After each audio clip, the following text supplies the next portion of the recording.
proposerai pas la lecture de l'ensemble du document. J'en ferai l'économie.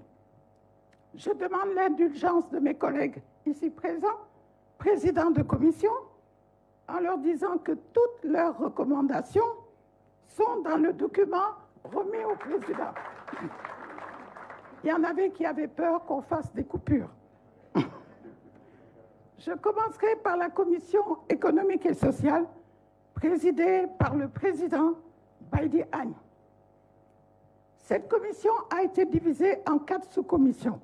La première, orientation économique, financière et de souveraineté économique. La deuxième, travail, emploi et protection sociale. La troisième, sous-commission du secteur productif. Et la quatrième, cohésion nationale et lien social avec culture, religion, coutumes, presse et sport. Au total, cette commission a proposé 88 mesures phares à l'attention du président. La commission paix et sécurité, présidée par le général Mamadou Sow, qui a montré la précision de l'expert qu'il est dans toutes les discussions qu'il y a eu dans cette commission qui, aujourd'hui, joue un rôle important, ne serait-ce pas les situations que nous vivons.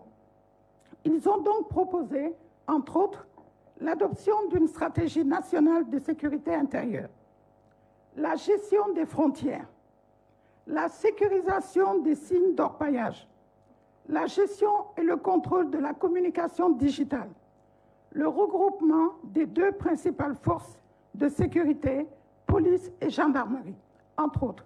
Au total, ils ont proposé 20 recommandations prioritaires. La commission des ressources naturelles, dirigée par un autre général, non moins aussi expert et clair dans ce qu'il fait. Cette commission a proposé de bâtir un consensus fort autour des ressources naturelles. Ils ont proposé le respect et la protection de l'environnement au niveau des sites d'exploitation des mines, du gaz et du pétrole. Ils ont insisté sur la formation et le renforcement des capacités techniques et technologiques pour le développement du contenu local. Ils ont proposé de renforcer le pouvoir de l'Assemblée nationale dans les processus de l'exploitation des ressources naturelles. Ils ont aussi proposé d'augmenter les parts du Sénégal dans l'exploitation des ressources naturelles. Et enfin, ils ont demandé de faire l'état des lieux du foncier ainsi que l'amélioration de la gestion des ressources en eau. Au total, ils ont proposé 19 recommandations phares. La commission environnement et cadre de vie, présidée par ma sœur, Mme Rokhaya Gassama, a travaillé aussi dans des conditions souvent pénibles et très tard dans la nuit, avec des coupures d'électricité. Alors le ministre, peut-être, il faudra en tenir compte, parce que pendant 2 heures, ils sont restés dans le noir une soirée. Et ils s'occupaient d'environnement. Ils ont insisté sur les problèmes du cadre de vie et de l'urbanisation.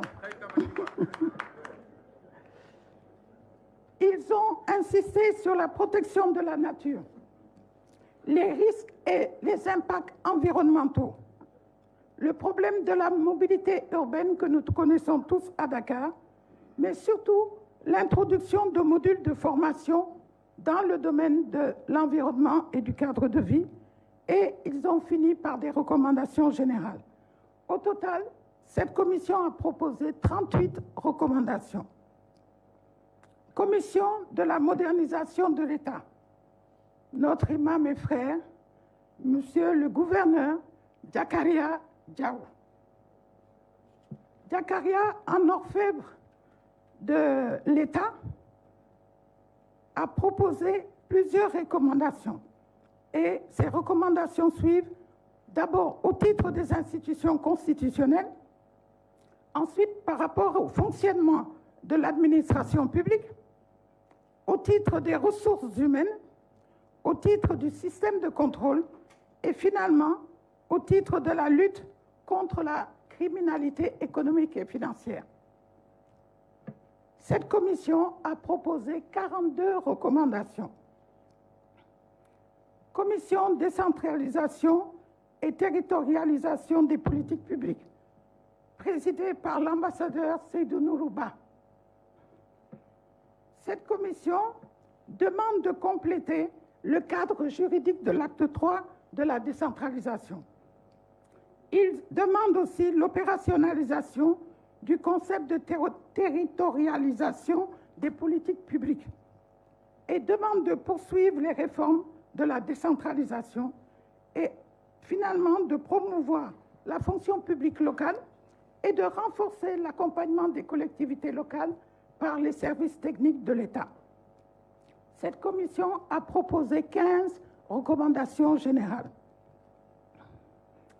Commission culture, arts, jeunesse et sport.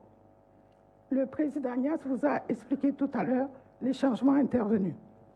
Présidée par le docteur Philippe Abraham Biramtin. Ils ont divisé la commission en 3 sous-commissions. Une sous-commission art et culture, où ils ont mis l'accent sur la culture comme moteur du vivre ensemble, en faisant appel à toutes les pratiques traditionnelles, notre patrimoine, tout ce qui nous permet d'être des Sénégalais à part entière. La sous-commission jeunesse, qui a attiré beaucoup d'attention, a demandé de renforcer l'accès des jeunes aux moyens modernes de l'agriculture, de l'élevage, de la pêche, couvrant toute la chaîne de valeur. D'élaborer une politique d'éducation civique et citoyenne sur le respect des institutions, des symboles de la République. Enfin, démocratiser et encadrer l'accès aux technologies de l'information et de la communication. La sous-commission sport a insisté beaucoup sur l'adoption de la charte du sport, mais aussi elle demande de favoriser une stratégie de développement des infrastructures sportives. Elle demande le renforcement du sport dans le système éducatif et finalement la valorisation de l'action de la jeunesse. Au total, cette commission nous propose 30 recommandations. Alors, je sais que beaucoup de gens se disaient, elle a parlé de beaucoup de choses, mais nous, la chose qui nous intéresse, c'est quand même la commission politique. Alors, Monsieur le Président, j'ai fait exprès, alors que j'aurais dû commencer par la commission politique, de terminer par la commission politique. Parce que je savais qu'après avoir mangé, les gens, une fois que j'ai parlé de ça, allaient sombrer sur une petite sieste et oublier l'essentiel. Or, toutes les commissions ont travaillé sur le même pied d'égalité. Alors, pour cette commission, du fait de son importance, Monsieur le Président, je prendrai le temps de lire l'ensemble des recommandations qui émanent de cette commission, pour des raisons évidentes que tout le monde comprend. Les points d'accord. Il y a 12 points d'accord. Premier, 1 sur le parrainage citoyen. L'accord sur le maintien du parrainage citoyen avec un pourcentage de 0,6 à 0,8% du fichier général des électeurs. Accord sur la mise en place d'une commission de contrôle des parrainages qui sera logée au Conseil constitutionnel et composée de membres du Conseil constitutionnel, greffier en chef, représentants du candidat, personnel administratif et technique en charge au Conseil constitutionnel, personnalité indépendante, représentants de la Sénat. Accord sur la reconduction et l'amélioration des mesures techniques de contrôle réalisées lors des élections législatives de 2022. Accord sur l'institutionnalisation du tirage au sort pour le dépôt des dossiers de candidature. Le deuxième point d'accord, le parrainage des élus. 1. Accord sur le parrainage de 8% des députés, correspondant à 13 parlementaires dans l'actuelle législature. Accord portant sur le parrainage de 20% des chefs d'exécutifs territoriaux, correspondant à 120 maires et présidents de conseil départemental présentement. 3. La caution. Accord sur le montant de la caution qui ne peut excéder la somme de 30 millions de francs pour l'élection présidentielle. 4. La question des droits civiques et politiques des candidats. Accord sur la modification de l'article L23-3 du Code électoral en y ajoutant la mesure de la grâce. De ce fait, l'article L28-3 sera modifié ainsi qu'il suit. Aux personnes qui, frappées d'incapacité électorale à la suite d'une condamnation, bénéficient de la réhabilitation ou font l'objet d'une mesure d'amnistie ou de grâce.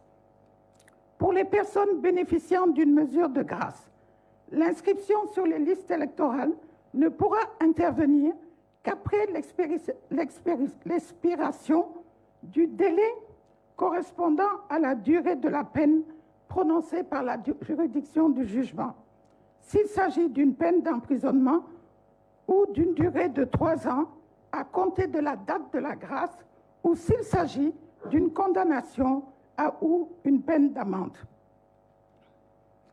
5. La question de la candidature du président sortant. Les pôles ainsi que la société civile, après avoir rappelé leur position sur la question, en appellent au respect de la Constitution, des lois et des règlements.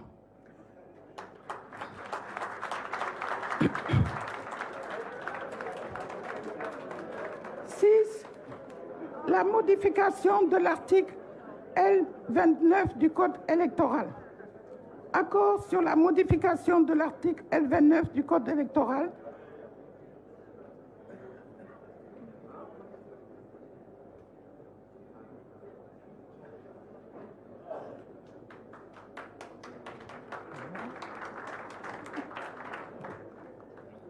La modification de l'article L29 du Code électoral.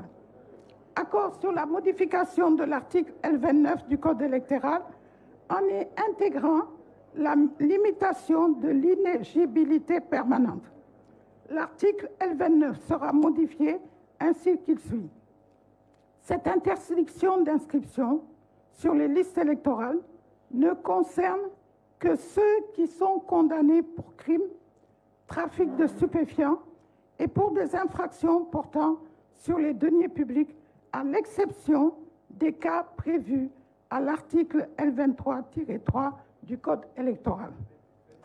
Pour les autres infractions, L28-3 du Code électoral. Il y en a qui... Pour les autres infractions, cette interdiction est de 5 ans après l'expiration de la peine prononcée. 7. Le bulletin unique à l'élection présidentielle. Accord sur la commande d'une étude de faisabilité sur l'opportunité ou non de l'utilisation du bulletin unique après l'élection présidentielle du 25 février 2024. Après l'élection présidentielle du 25 février 2024. 8. Évaluation des organes de contrôle et de supervision des élections, Sénat, CNRA. En ce qui concerne la Sénat, la question du renouvellement des mandats a été relevée, nonobstant l'accord sur la mise en place d'une commission d'évaluation de la Sénat et du CNRA. 9. Les modalités de contrôle et d'audit du fichier électoral. Accord sur la prise du décret cité à l'article L49 du Code électoral relatif aux modalités d'accès et de contrôle du fichier électoral. Accord sur l'opportunité d'un audit du fichier électoral après l'élection présidentielle du 25 février 2024. 10. La révision de l'arrêt de la Cour de répression de l'enrichissement illicite, créée en date du 23 mars 2015. Consensus sur le principe de la révision de l'arrêt de la Cour de répression de l'enrichissement illicite, créée en date du 23 mars 2015, conformément aux instruments juridiques en vigueur. 11. Modalité de désignation du chef de l'opposition. Celui qui est arrivé deuxième à l'élection présidentielle est désigné comme chef de l'opposition. 12. La création d'un comité de suivi. Accord sur la création d'un comité de suivi par le gouvernement pour discuter sur les points joints en annexe. Les points de désaccord ou de non-accord, comme l'a si bien dit le président. Non-accord donc sur 1. Divergence sur l'organe de tutelle en charge des élections. Les non-alignés, l'opposition et la société civile réaffirment la nécessité d'un organe de tutelle indépendant avec une personnalité consensuelle à sa tête. À défaut, il est proposé de créer un ministère chargé des élections dirigé par une personnalité non partisane, tandis que la majorité retient que le système actuel a suffisamment produit des résultats appréciables, gage de la crédibilité de notre système démocratique. 2. Le cumul de la fonction de chef de l'État et de chef de parti. 3. L'arrêt des poursuites et la libération des détenus. 4. La déchéance électorale comme peine complémentaire. Les points non abordés, non épuisés. Il y en a 2. Le rôle et la place de la justice dans le processus électoral. 2. Modification de l'article L57 du Code électoral. Les déclarations fortes de cette commission. La commission déclare que le respect des institutions de la République est un devoir impérieux pour l'ensemble des citoyens, notamment l'observation par tous des règles édictées par la Constitution, les lois et les règlements en vigueur au Sénégal. 2. Condamne de façon ferme toutes les violences constatées dans notre pays, d'où qu'elles viennent et quelle que soit leur nature. Liste des points à discuter pour le comité de suivi, le bulletin unique, l'audit du fichier électoral, la révision de l'article 87 de la Constitution, le statut de l'opposition, le cumul des postes, l'accès aux médias d'État. Voilà pour la commission politique. Ça valait la peine d'être entendu. Monsieur le Président de la République, vous avez ainsi dans ce travail environ 270 recommandations fortes et pertinentes, fruits de ce dialogue que vous avez initié.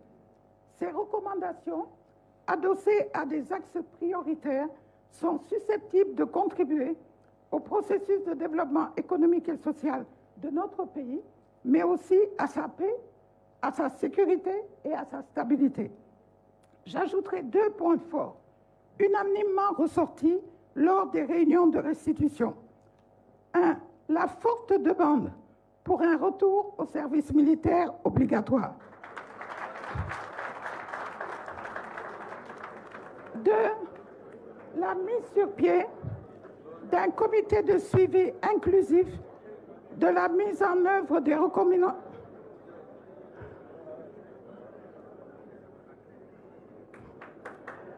La mise sur pied d'un comité de suivi inclusif de la mise en œuvre des recommandations issues du dialogue national qui ont une légitimité indéniable de par la diversité des acteurs. Monsieur le Président de la République, permettez-moi alors en conclusion d'exprimer nos remerciements au Président Mamadou Moustapha Niasse, coordinateur, et aux membres de son cabinet. Nos remerciements aux institutions qui ont aidé à abriter les séances des différentes commissions. Nos félicitations aux présidents, rapporteurs, assesseurs des différentes commissions et sous-commissions. Je vous remercie de votre attention.